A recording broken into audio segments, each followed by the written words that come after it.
Neste vídeo, nós vamos falar sobre os 3 principais mecanismos de ação dos micro-organismos: a infecção, a toxinfecção e a intoxicação.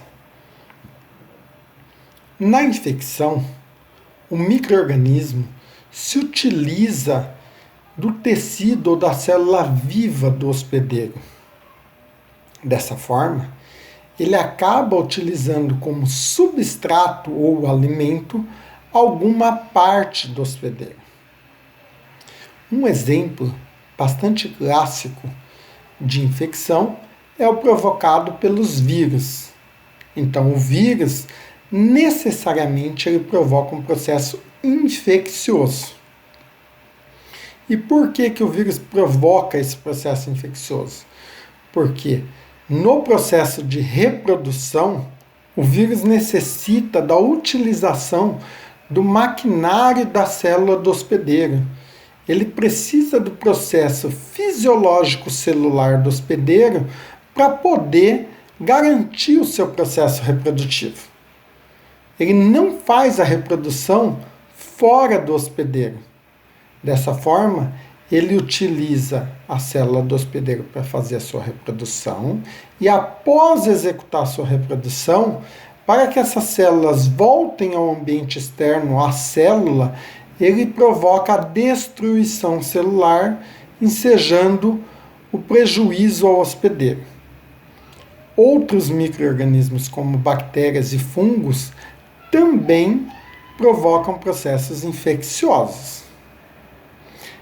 O segundo processo, que é a toxinfecção, é um processo onde o micro-organismo penetra no hospedeiro, se utiliza de um tecido vivo ou de algum material orgânico presente no hospedeiro para se multiplicar, mas ele difere da infecção porque ele produz em alguma etapa do seu metabolismo toxina. E nesse caso, é mais prejudicial ao hospedeiro essa produção de toxina do que o processo infeccioso primário. É a produção da toxina que vai gerar doença. Um exemplo que a gente pode dar sobre esse processo de toxinfecção é o tétano. Então, o Clostridium tetani, ele é uma bactéria que está presente no ambiente.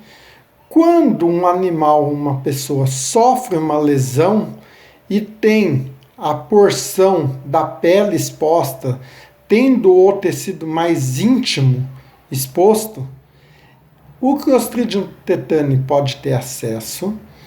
Ele encontra nesse local o ambiente de anaerobiose.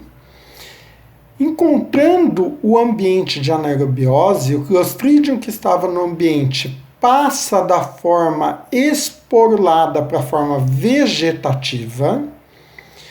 Ele passa a forma vegetativa e começa a se utilizar dos tecidos do hospedeiro como substrato para a sua multiplicação, mas em alguma etapa desse processo, o Clostridium tetani começa a produzir toxinas. E nesse caso, são as toxinas do Clostridium tetani que vão desencadear o tétano e não a infecção primária. O terceiro processo é a intoxicação. A intoxicação se difere dos outros 2 processos porque não há necessidade do micro-organismo penetrar no hospedeiro. Ele pratica o seu metabolismo e a produção da toxina no ambiente externo ao hospedeiro. Então, a toxina que o hospedeiro acaba ingerindo, ela foi formada no ambiente externo. Por exemplo, a gente pode dar o Clostridium botulinum. Então, o Clostridium botulinum, ele é um esporo que fica no ambiente e que está muito associado a casos de botulismos em conservas vegetais. Então, quando a gente vai elaborar uma conserva vegetal, O primeiro processo que se faz é a fervura desse material em ambiente em potes fechados.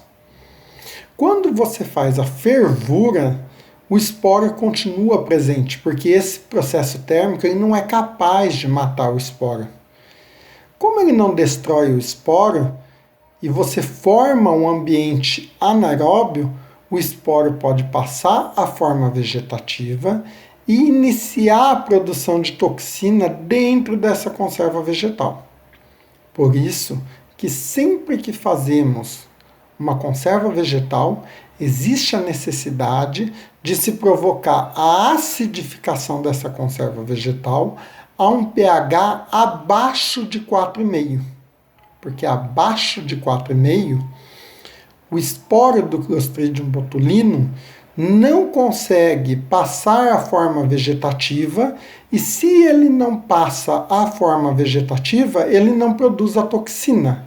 Não produzindo a toxina, não teremos a doença botulismo. Então, a ingestão do Clostridium botulinum não é o problema do botulismo. O problema do botulismo é a ingestão da toxina botulínica, produzida pelo Clostridium botulinum quando ele consegue passar a forma vegetativa. Um outro exemplo, na agropecuária, de botulismo, é o caso das silagens de forrageira. Quando a gente faz uma silagem de forrageira, o Clostridium botulinum ele está presente no ambiente. O esporo dele está presente. Quando a gente executa a compactação dessa forragem, que a gente vem com o trator e passa em cima para tirar o oxigênio, com o objetivo de que não haja a degradação desse material, principalmente por fungos, a gente provoca um ambiente de anaerobiose. Provocando o ambiente de anaerobiose, cria um ambiente propício para o Clostridium botulinum passar da sua forma esporulada para a sua forma vegetativa. Estando na forma vegetativa, o Clostridium botulinum consegue produzir a toxina botulínica. Qual que é o segredo, então, do processo de ensilagem para evitar o botulismo? O segredo é provocar uma rápida acidificação da massa ensilada pelo processo de fermentação anaeróbica, onde o Clostridium botulinum não conseguirá dessa forma passar a forma vegetativa. Se ele não passa a forma vegetativa, ele não produz a toxina botulínica. Tendo o esporo só presente na massa ensilada, isso não vai gerar o problema do botulismo, porque o problema do botulismo é gerado pela toxina botulínica que é ingerida pelo hospedeiro, estando disponível no ambiente externo. Por isso, então, o segredo da ensilagem de massa de forrageira é provocar sempre uma acidificação rápida.